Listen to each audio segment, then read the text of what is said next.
If you like the Young Turks podcast, I think you'll love a lot of the podcasts on the TYT network. Old School, it's one of my favorites, one of the favorites for a lot of the listeners. Please check that out, subscribe, share it. That makes a big difference, and give it a 5-star rating. Thank you. Welcome to the Young Turks. Drop it. I'm just kidding. Everybody relax, okay? Yeah. I was thrown off. Yeah, I can mess with you guys too. Oh, you just got burned in the control room. Welcome. I guess. Welcome to the Young Turks. Kasparian and John Iadarola with you. Look, they make me do it on Fridays when I'm leading. So I just figured I'd mess with them on a Thursday. I don't know what to expect now. Anything could happen. Anything can happen. I'm a wild card. We have such an excellent show ahead for you. The Democratic establishment is panicking about Bernie Sanders. There are so many articles about it that I can't even keep up with reading all of them. But there are two big pieces in the Associated Press and Politico that I want to talk about today. I love how failed Chicago Mayor Rahm Emanuel wants to chime in about how the Democratic Party can win. Get out of here. I had forgotten about him. Yeah, that's. I wish I could have. say the same. Yeah, well, I'll go back to it after today. We have lots to get to, but before we do, a quick plug for John's show. You should check it out every morning, The Damage Report. It's a fan fave already. A little jealous, but it's okay. It's a good show. You deserve it. It's got a couple. It's fun. Tomorrow, Brett Ehrlich will be on with me. Speaking of Brett Ehrlich, he's filming Happy Half Hour tonight. So if you're a member, you can always stream the show whenever you want. I believe it's available for streaming on Fridays.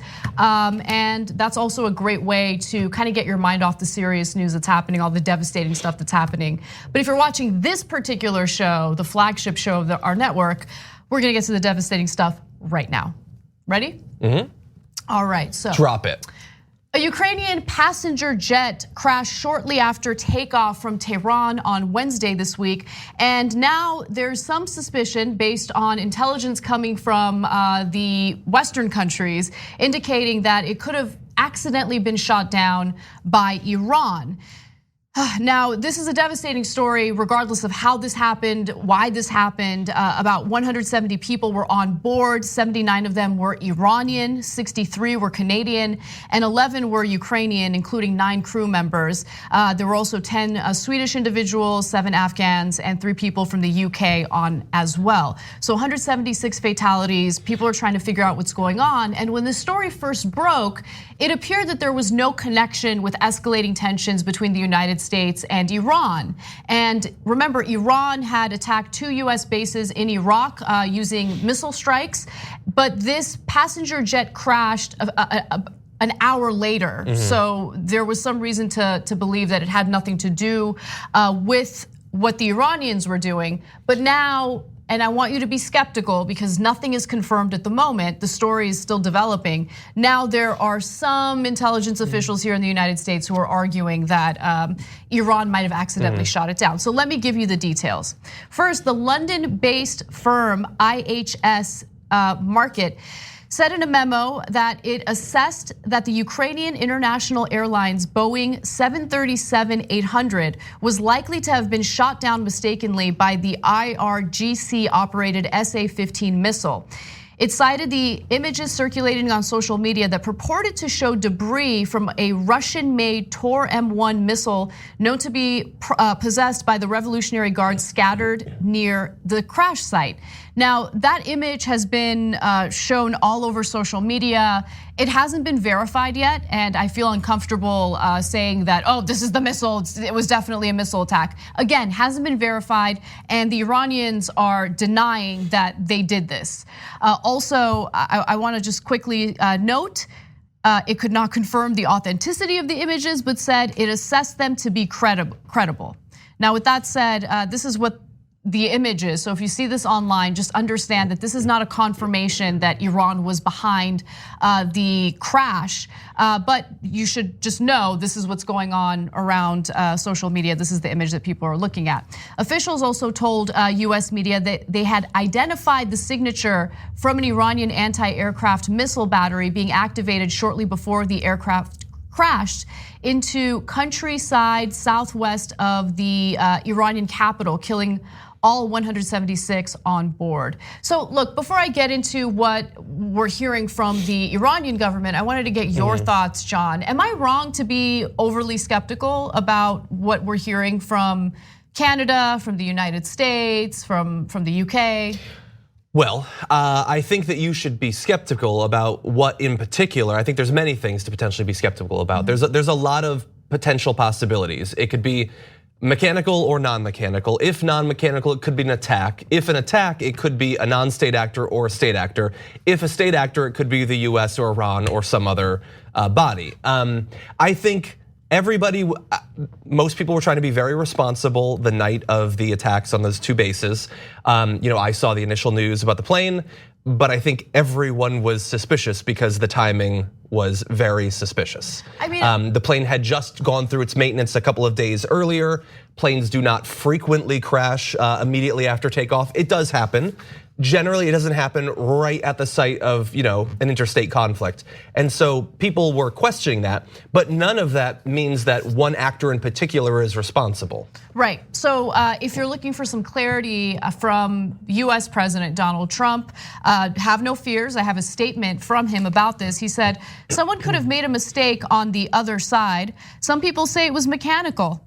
I personally don't think that's even a question. I have a feeling that something very terrible happened. Well, to be fair, he doesn't know what to think yet because he hasn't read what to think on Alex Jones or Breitbart. Or hasn't seen what to think on Fox News. Now, the UK Prime Minister Boris Johnson had earlier called for a full investigation following a telephone conversation with the Ukrainian President Vladimir Zelensky. Specifically, according to Iran's civil aviation organization, it is impossible that a missile hit the Ukrainian plane, and such rumors are illogical. And they're claiming that they have evidence to show that the pilot realized that there were possible mechanical issues and that the pilot wanted to turn around. And so if they have that evidence, they should provide it. The black box, by the way, was recovered. And so, yeah, there should be a full investigation, regardless of what the accusations are. Even if Iran weren't being accused of doing anything wrong, we should know what happened with that flight. Well, we should know what the evidence is, but also what the evidence represents. The fact that the plane started to turn doesn't prove anything about what actually caused it to initially catch fire. But again, there's no reason to jump into believing any one explanation. I will say, because I know we're going to talk a little bit later about the briefing that lawmakers received yesterday. What you read earlier about the radar blip of the anti-air battery, that's already more specific intelligence than we've gotten that supposedly led to Qasem Soleimani's death. 100%, exactly. That tiny little bit.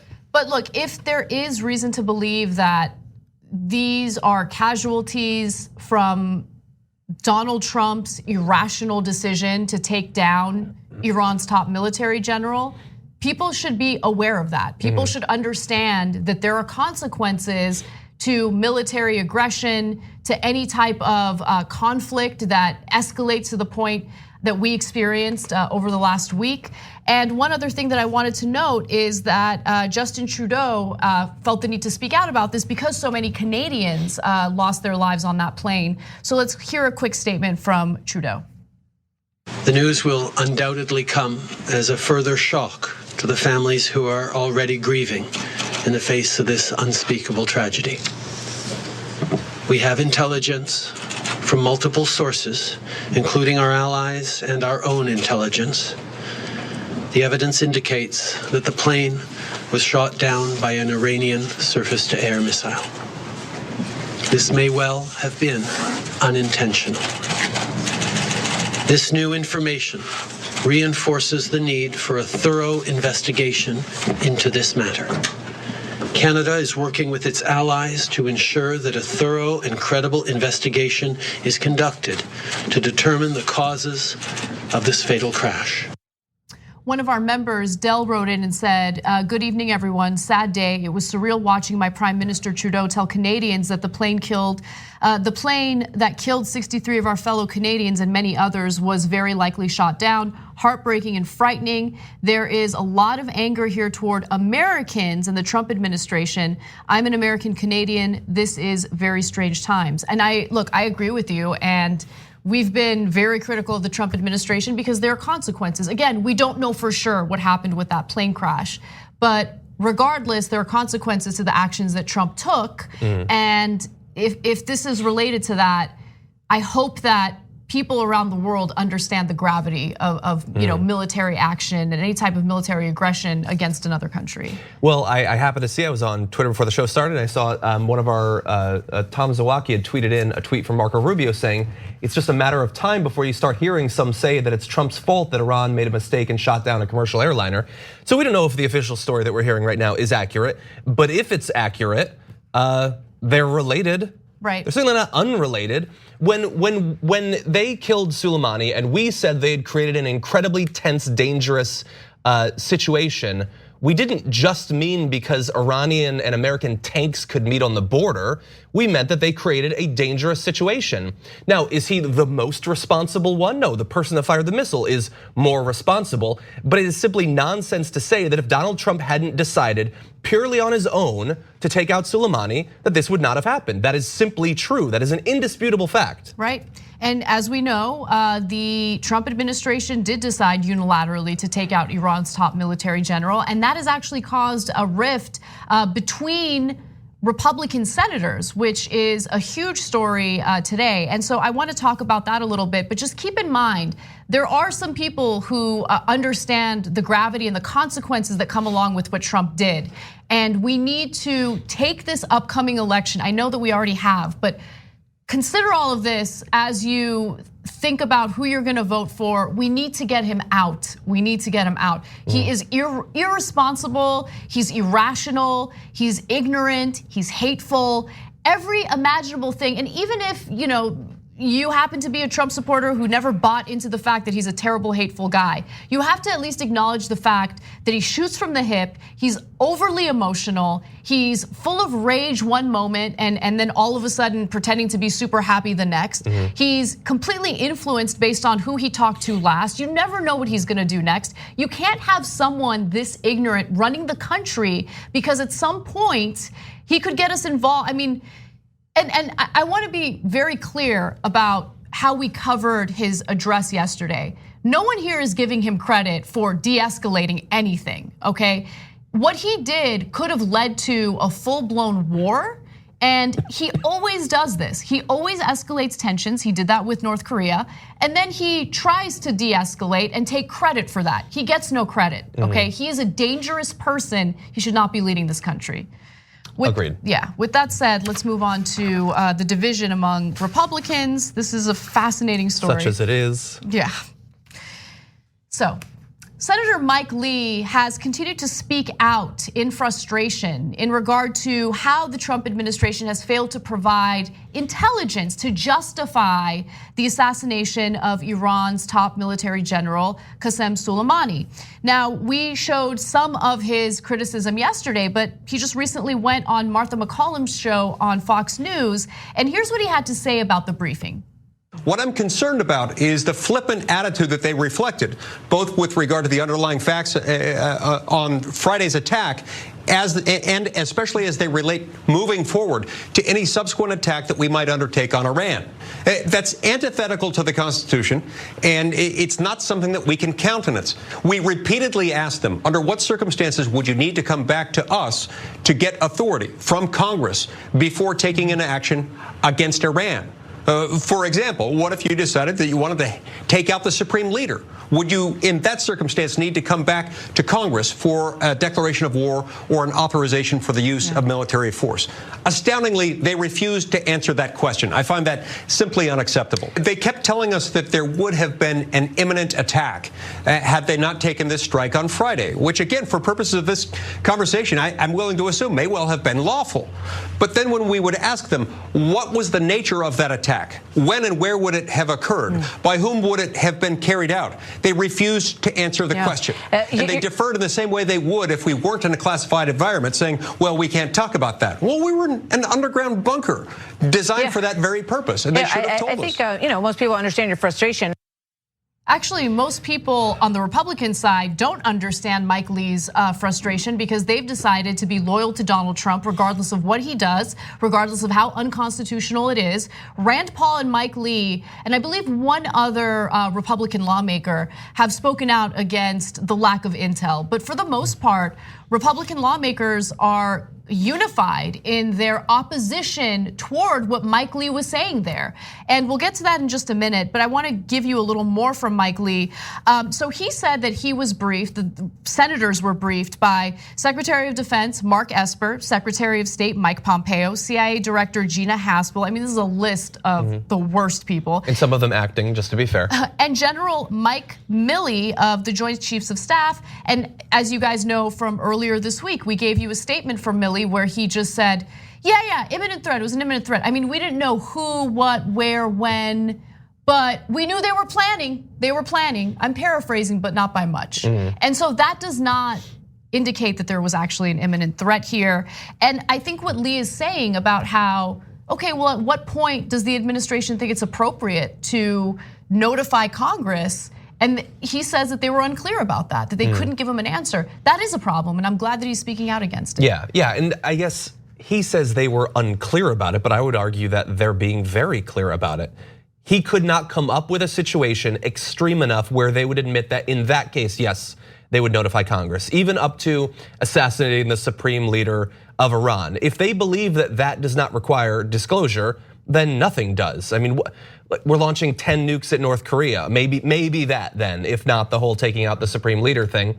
No, they believe that they should be able to start a war.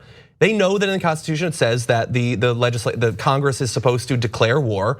If taking out the top leader of a country isn't a declaration of war against it, then nothing is.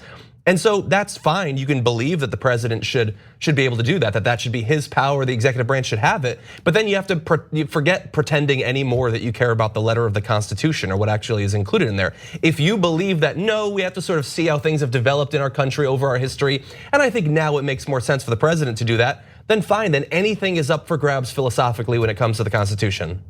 So you're absolutely right. I mean, look, later you're gonna see a number of Republican lawmakers or right-wing members of the media argue that this is ridiculous, that Congress would need to be involved, that Trump should have all the power that he needs in order to unilaterally make these types of decisions. The Constitution is supposed to ensure that Congress is involved in the decision making. The whole point of our system of government is to provide checks and balances. The executive branch isn't supposed to act unilaterally when it comes to something as serious as invading a country and pursuing military action. And so, as we've also talked about, Congress is proposing a War Powers Act in order to ensure that congressional lawmakers are notified and part of this decision-making process.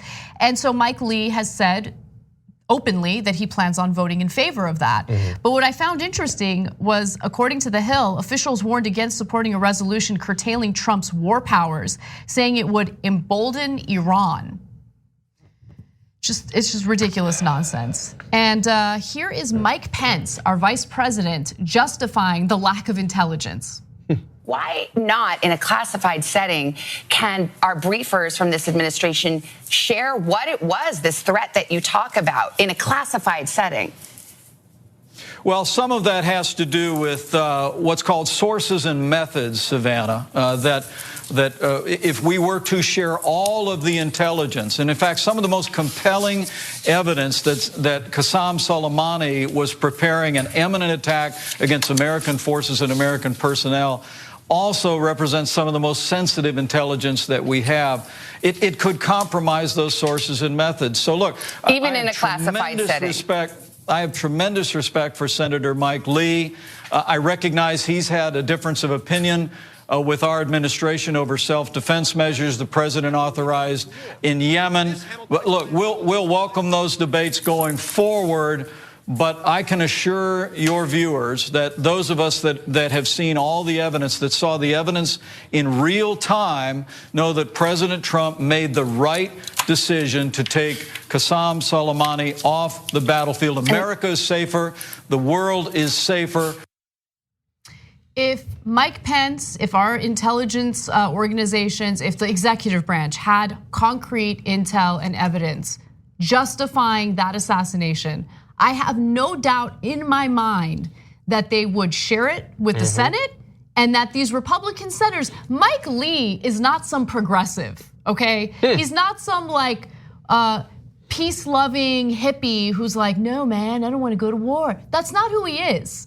He understands the gravity of the situation and he wants to see the evidence. I have no doubt in my mind that the intelligence community would show him that evidence if they had it and they would be detailed about it. I don't think they have it. This is one of those cases where I understand, but I'm frustrated about the need to hide sources for stories. Because way back in the weekend, the New York Times reported that all of this had nothing to do with some plan that Soleimani was coming up with that was brewing in the background. It was they needed to respond in some way to the attack that killed the American contractor. So they put together a menu of options for Trump. He initially chose to do that bombing that they did. They did the bombing, then he got frustrated about it. The embassy was surrounded, and so he decided to take out Soleimani. And the top officials, multiple of which talked with the New York Times but haven't been named, were stunned that he took that option. Exactly. They were stunned because there wasn't an imminent threat that needed to be taken out. Exactly.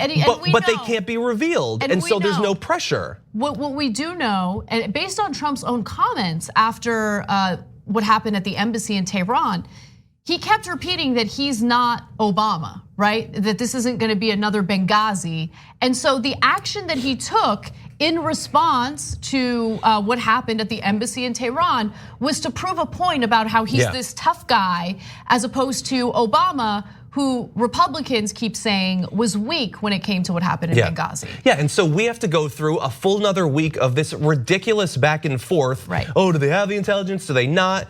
Nobody who went into that room came out who hadn't already thought they did, thinking that they did. They were convinced by the evidence. It's all BS, and they can't burn their sources. So those people who spoke to the New York Times, they were so worried about what they saw that they reached out to the New York Times. They then slunk back into their jobs in the Trump administration, and they're allowing this myth to continue that Trump can be trusted to pretend that he has intelligence. So the next time something like this happens and they say, oh, we had imminent threat, wink, wink, some people will still believe it because it's not being outed right now how much of a sham this is. And keep in mind that North Korea is developing its nuclear weapons. Donald Trump has not spoken out against them. In fact, he went on an international tour touting his love affair with Kim Jong-un. So I put that out because remember, our actions in other countries influence the relationships we have with other countries, right? So if Donald Trump is, in a very public way demonstrating this giant double standard for Iran and going out there and doing like positive PR for Kim Jong-un, how is he gonna then turn around to Iran, which was complying with the Iran nuclear deal, and say, no, you're the aggressor. You're the bad guy, we're coming for you. Like, it's ridiculous. I think most people who follow the news and have, at least some level of cognitive functioning understand that this is nonsense, and he's not to be trusted. I don't trust anything that comes out of Donald Trump's mouth. He's a serial liar and he's a child. Yep. Anyway, we got to take a break, but when we come back, I want to give you some of the responses to what Rand Paul and Mike Lee have been saying about the lack of intelligence, including Lindsey Graham, who is convinced that Donald Trump's address about the escalating tensions with Iran was historic. We need to talk about a relatively new show called the Republic, or UNFTR. As a Young Turks fan, you already know that the government, the media, and corporations are constantly peddling lies that serve the interests of the rich and powerful. But now there's a podcast dedicated to unraveling those lies, debunking the conventional wisdom. In each episode of the Republic, or UNFTR, the host delves into a different historical episode or topic that's generally misunderstood or purposely obfuscated by the so-called powers that be, featuring in-depth research, razor-sharp commentary, and just the right amount of vulgarity. The UNFTR podcast takes a sledgehammer to what you thought you knew about some of the nation's most sacred historical cows. But don't just take my word for it. The New York Times described UNFTR as consistently compelling and educational, aiming to challenge conventional wisdom and upend the historical narratives that were taught in school. For as the great philosopher Yoda once put it, you must unlearn what you have learned. And that's true whether you're in Jedi training or you're uprooting and exposing all the propaganda and disinformation you've been fed over the course of your lifetime. So search for UNFDR in your podcast app today and get ready to get informed, angered, and entertained all at the same time.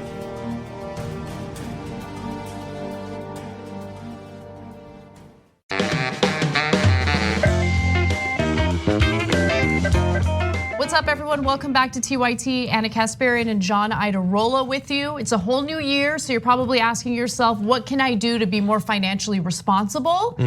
Where can I keep my money? Is there an ethical financial institution out there? And lucky for you, yes, there is. Aspiration. So Aspiration is one of our partners. It's very difficult for us to find companies that we're willing to do any type of partnership with. And we've decided to work with Aspiration because of their mission to avoid investing in the fossil fuel industries, and also the fact that they like to reward their customers if they are shopping consciously and thinking about environmentally friendly companies to shop at. So go to aspiration.com/TYT to learn more. Also, of course, we're gonna do coverage of the debate. In fact, there is a debate happening January 14th next week in Iowa. So you can check us out. John Iadarola, Ida Rodriguez, Cenk Uygur, and myself will be providing special coverage Tuesday, January 14th, beginning at 11 p.m. Eastern time, 8 p.m. Pacific. You can watch live at tyt.com/live. And it's such an important debate. It definitely is, yeah.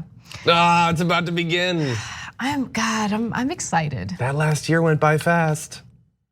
Yeah, it did. This year probably won't, but we'll see. We'll see. All right, just some other stuff. Actually, no. Let's get to the stories because something just broke that I want to share with you guys. So, the House of Representatives has just approved a resolution that Mike Lee is in favor of. It's the War Powers Act that would limit Donald Trump's ability to unilaterally go to war. And of course, this follows Trump's decision to assassinate Iran's top military general. Now, this is non-binding at the moment, and look, let's keep it real. The likelihood of Mitch McConnell even bringing this type of legislation up for a vote in the Senate is, I can't even imagine that would happen. But it is important to note that there are Republicans who are supportive of this, including Mike Lee and Rand Paul.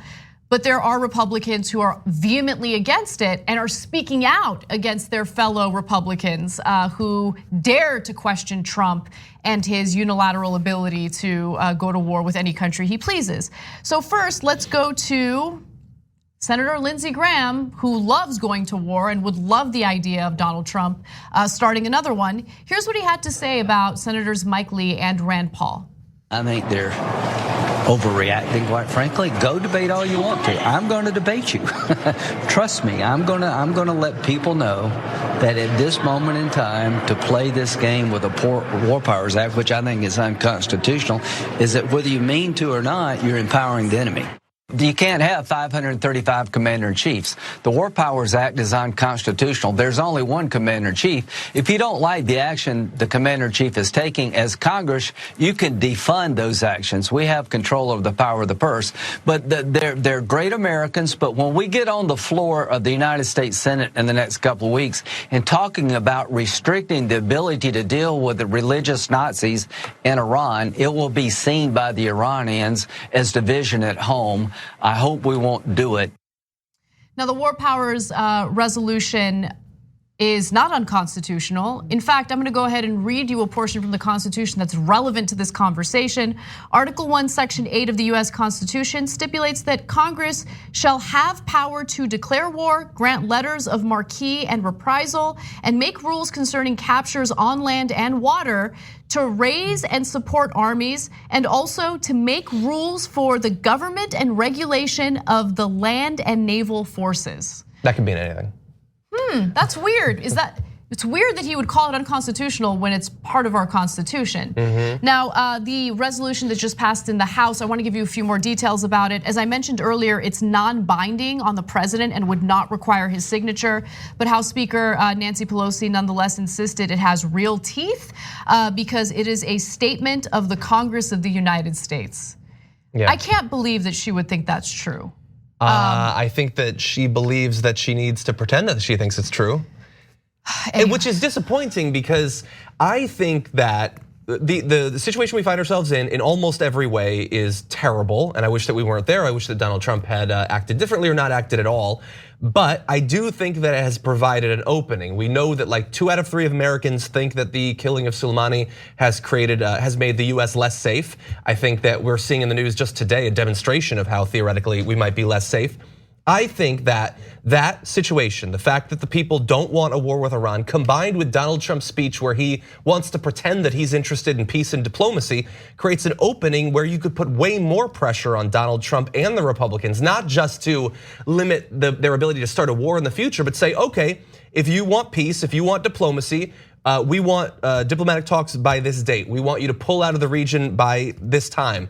Like we think, oh, well, if you want peace, then we certainly don't need to be spending so much money abroad. Then let's talk about dialing down the military budget being spent overseas. Like if the people don't want to war, I know it's ridiculous, and I know that most of the Democrats don't even support it. But if he wants peace, if his base, even some of them want peace, certainly the voters in general want peace, then let's push for actual peace, not just a little bit more red tape for him to go through if he wants to bomb Tehran. Also, I would argue that Democrats should have thought about the future when Obama was president, because they were fine with President Obama making decisions unilaterally when it came to what was going on in the Middle East. That was exactly when Democrats should have thought ahead of time and limited the powers of the executive branch to unilaterally make these types of decisions. And so, and look, Obama was, I'm not even gonna say he was more responsible. I mean, he expanded Bush era foreign policy and expanded the drone wars. I mean, we didn't go into Yemen for the first time under Trump's leadership. That started under Obama. And so we have to hold our own party accountable. And I know that we do that here on this show on a regular basis, but I'm talking about, broadly Democrats, right? Like we need to be aware of the flaws in our own party and we need to demand more. And I know that people like Nancy Pelosi are very uncomfortable and get very offended by that. But you should read my latest op-ed in The Hill so you can see how she enables Donald Trump more than anyone right now. Take a look, maybe share it. Yeah. Actually, you tweeted it out, so you guys should check out his Twitter account. I think I might have too. And I have one coming up in the next few days, actually, about this very topic. Oh, I love it. Well, let's go to Mike Lee because he actually responded to Lindsey Graham's nonsense. That is fundamentally antithetical to the Constitution. Look, I love Lindsey Graham. He's a fantastic guy. We worked closely together on a lot of issues. He's dead wrong insofar as he's suggesting that this is playing a game. Mr. Graham, the Constitution of the United States is not a game. In Federalist 69, Alexander Hamilton explained why it is that we put the war declaration power in Article 1, Section 8, why we put it with Congress rather than the executive. There are good reasons for that, and those reasons need to be respected. So he makes good points there. So does Rand Paul in this next video. I think it's sad when people have this fake sort of drape of patriotism, and anybody that disagrees with them is not a patriot. Look, I love my country. I have many family members who have served in the military and continue to serve in the military. I love my country as much as the next guy, but for him to insult and say that somehow we're not as patriotic as he hasn't even read the history of the Constitution. The Constitution specifically says that the war-making power resides in Congress. He believes in this unitary theory of the executive that presidents can do whatever they want. The only way you can stop them is by defunding a war. That's not what our founding fathers said. It's not what the Constitution says. And he insults the Constitution, our founding fathers, and what we do stand for in this republic by making light of it and accusing people of lacking patriotism. I think that's a low gutter type of response. But I do have criticism for Rand Paul and Mike Lee. While they might be right on this specific issue, they have been enabling Donald Trump over and over and over again. They've been defending him and his lies, his wrongdoings as executive or commander-in-chief over and over again. And so they even did it after making these types of statements because look, what do they care about? What do lawmakers unfortunately care about more than anything else? Their political careers. And when you go up against Donald Trump, there are consequences if you're a Republican. And so they have to add all these caveats about Lindsey Graham and specifically Donald Trump when they dare to cross him on issues like war. Take a look. We're not quite at war, and I hope that this will be an isolated killing. And look, I'm a fan of the president. I think the president has shown remarkable restraint in many areas of foreign policy. But on the idea of who has the power, Congress only wields the power to declare war. Now, look, I support President Trump. I support the way that he has wielded his power as commander-in-chief. I think he's actually been the most respectful of all presidents during my lifetime of the commander-in-chief power. I do think that the people who briefed the United States Senate today and who did were him a they? grave Just so people at disservice. home. Don't get me wrong, I love Donald Trump. He's shown remarkable restraint. He's so good. I mean, he's the best. Yeah, he went on an international tour talking about how amazing Kim Jong-un is, and they write each other love letters, and he shoots from the hip all the time, but he's a remarkable president. He's incredible. Please don't come at me. Please don't come at me, Trump. Don't tweet about me, please. What so a couple pathetic. of weenies. Yeah. Come God. on, just you're finally sticking up for something. You're finally making a strong statement that needs to be said as Republicans, right? Just you don't need to qualify it by pretending like Donald Trump is a rational human being who deserves to lead this country. Yeah. I don't know which is more pathetic. So Rand Paul with his "I'm a fan of him" stuff, he stood on the debate stage and he made fun of your hair, said you were ugly. God, like, I know that we should choose our leaders for their intelligence, experience, and all of that stuff. But stop being such a little weenie. Seriously, this is why you didn't go anywhere in the primary. So that's like a personal thing where he continues to suck up this guy that like mocked him viciously. It's the Ted Cruz level of deference.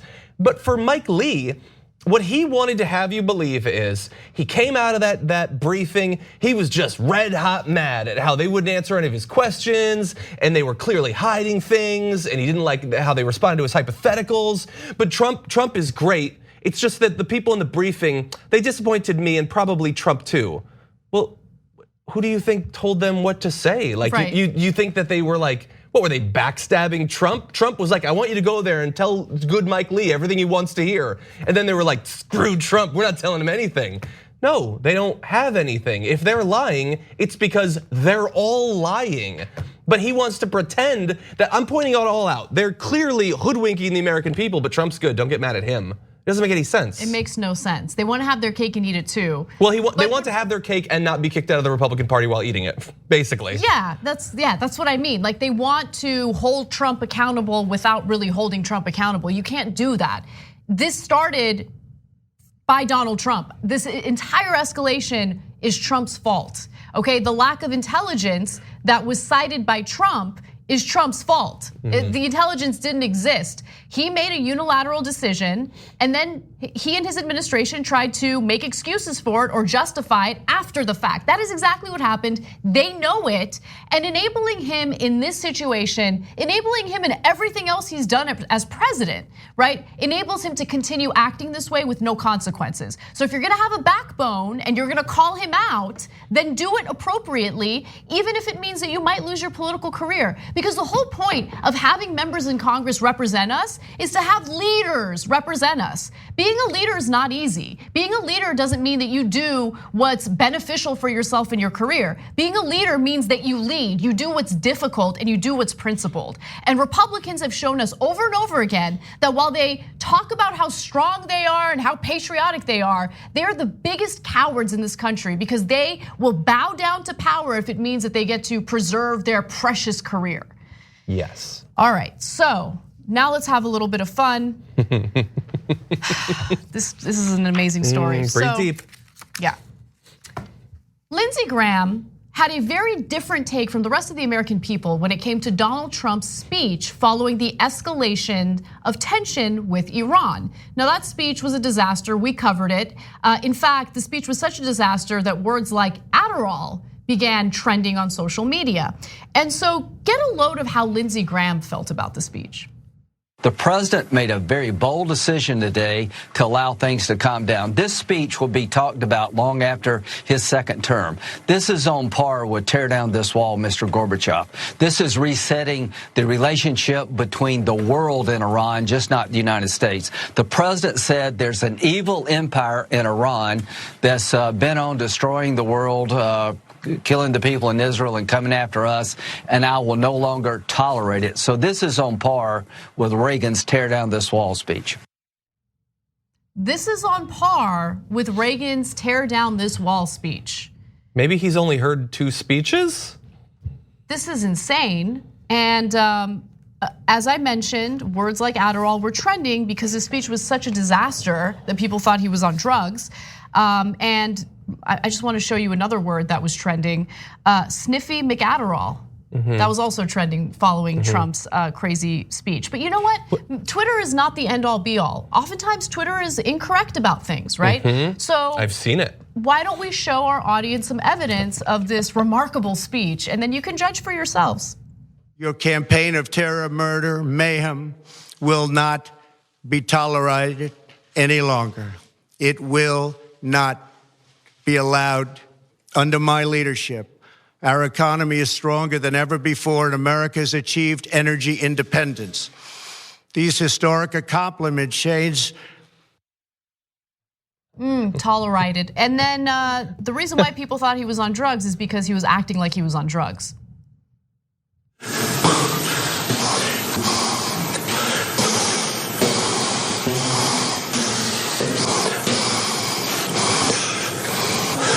Terrorist.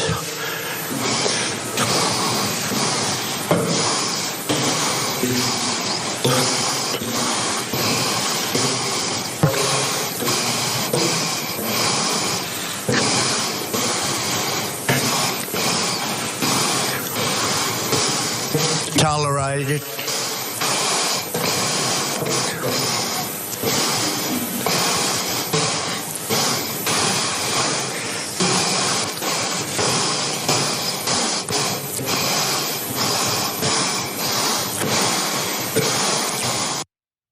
Okay, no 2 awkward drug-fueled sniffs were repeated. That was just a video montage. Each one was a special snowflake, unique in its own way.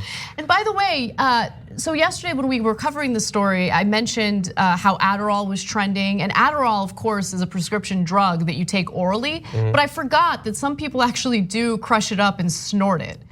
Because he's doing the sniffing thing as if he was like on cocaine or whatever, but he could be using. So look, I think, I don't know what it is. I don't necessarily know that I buy any of these theories. I will say, for those of you who might take Adderall for its generally prescribed purposes, I can't speak for everyone. We're not in any way trying to stigmatize that or anything. But if Donald Trump is taking something and is not making clear what he's taking, then that can be concerning, especially when he's on the precipice of launching us into a war. Yeah, look, prescription drugs exist for a reason, right? But they get abused by people who shouldn't be taking them. And we don't know if he's actually taking them. It's just funny because that word was trending following his speech because the speech was unhinged. Yeah. It was unhinged. The fact that Lindsey Graham has no shame and refers to that ridiculous speech as something historic and incredible it's incredible to me that he would think that. Because here's the reality is he doesn't think that. The reality is he doesn't respect Trump. He doesn't like Trump. We all know he hates Trump.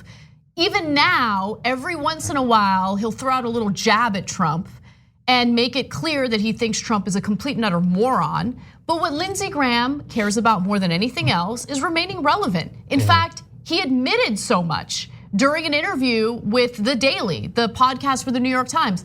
Please go and listen to that interview with Lindsey Graham. He says in his own words that he's nice to Trump now because he wants to remain relevant. And so he has no shame, none whatsoever. He is willing to go out there and use all these like platitudes and all this lovely language about Trump's ridiculous speech, full well knowing that it was nonsense.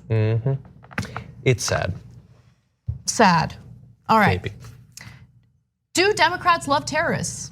That's the statement from Doug Collins, and we're going to explore that and more when we return. At TYT, we frequently talk about all the ways that big tech companies are taking control of our online lives, constantly monitoring us and storing and selling our data. But that doesn't mean we have to let them. It's possible to stay anonymous online and hide your data from the prying eyes of big tech. And one of the best ways is with ExpressVPN. ExpressVPN hides your IP address, making your activity more difficult to trace and sell to advertisers. ExpressVPN also encrypts 100% of your network data to protect you from eavesdroppers and cyber criminals. And it's also easy to install. A single mouse click protects all your devices. But listen, guys, this is important. ExpressVPN is rated #1 by CNET and Wired Magazine. So take back control of your life online and secure your data with a top VPN solution available, ExpressVPN. And if you go to expressvpn.com/TYT, you can get 3 extra months for free with this exclusive link just for TYT fans. That's expressvpn.com/TYT. Check it out today.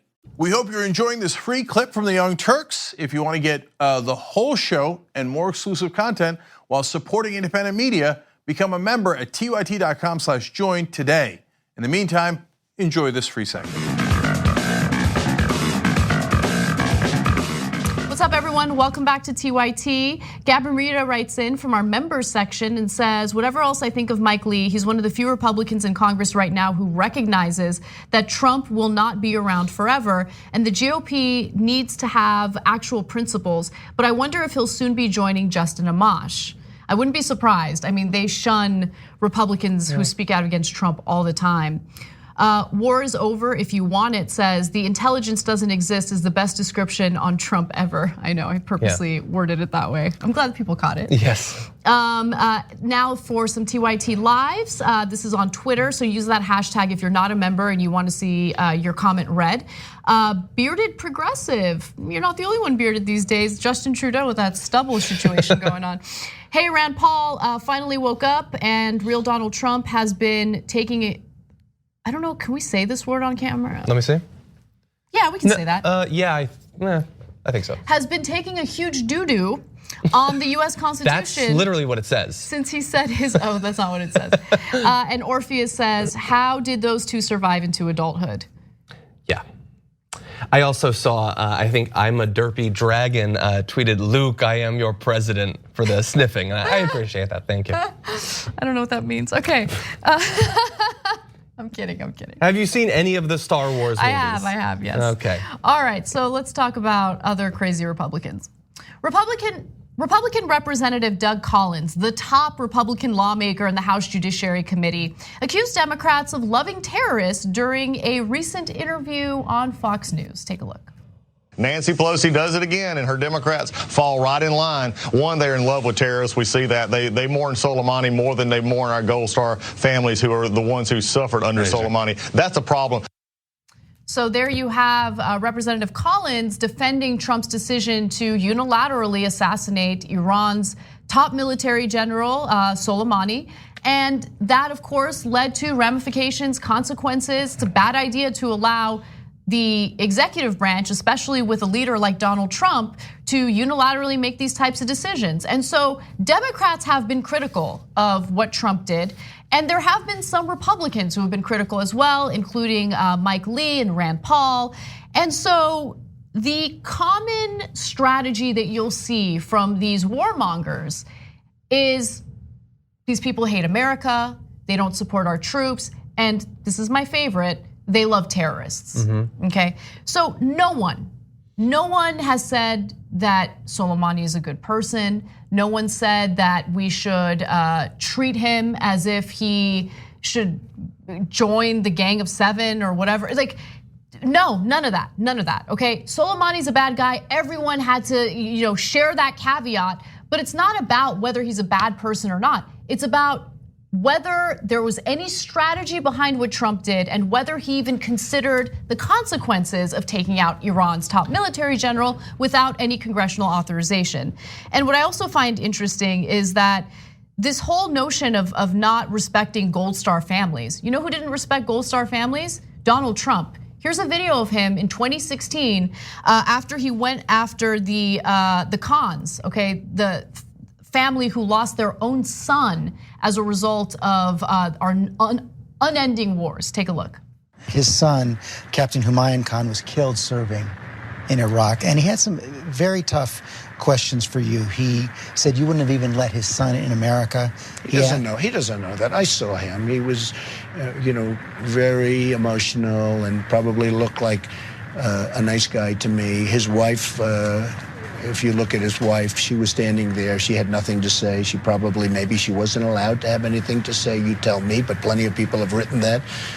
She was extremely quiet, and it looked like she had nothing to say. A lot of people have said that.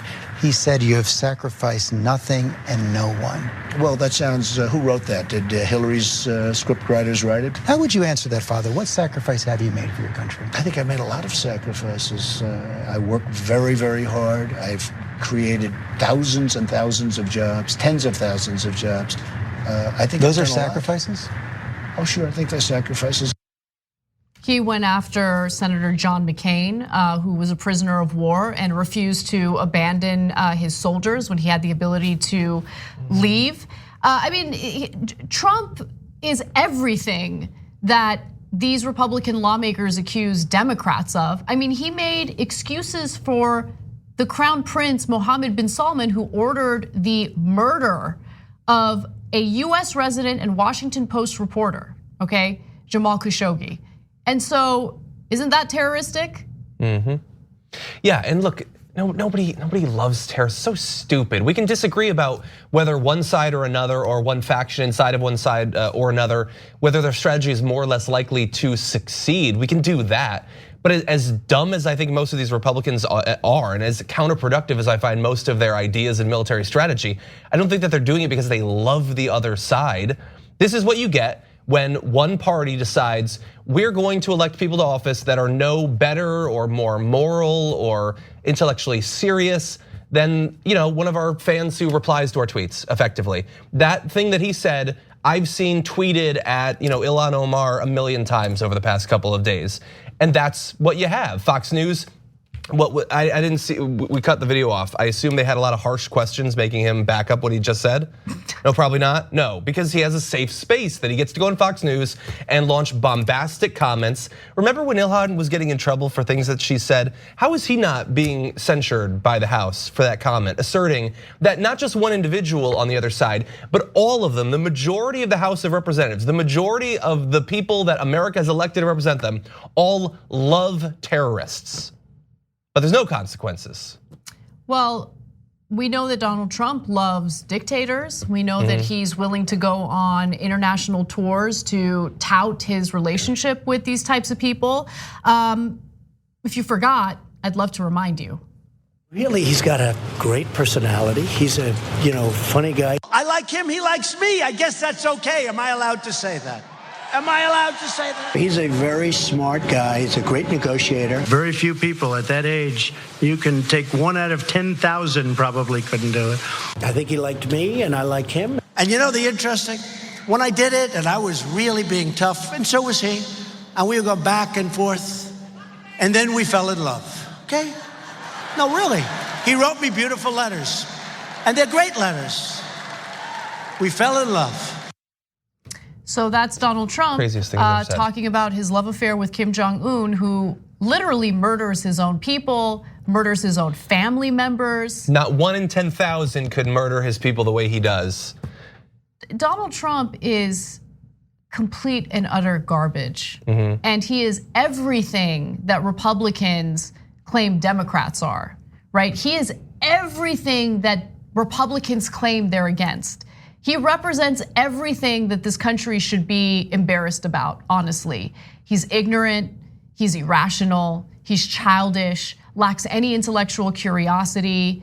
He doesn't take care of himself in any way. He's lazy, engages in fraudulent activity. He steals from the American government by deflating his assets in order to avoid paying taxes, which is, by the way, fraud that all of us would go to prison for, but he's gotten away with it. That's who the president is.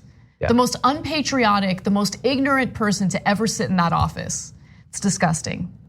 He said, that video, how's that real? That he said he loved him. And then I know we moved past the video of him talking about Kaiser Khan and his family, but all that, like he was asked about a specific thing and he just started talking about how the wife didn't say anything. And he went off on his thing. You get what he was trying to say. It's like, oh, it's because it's that sort of person. The wife, they're not allowed to say anything. Not outspoken in public settings like Melania, certainly.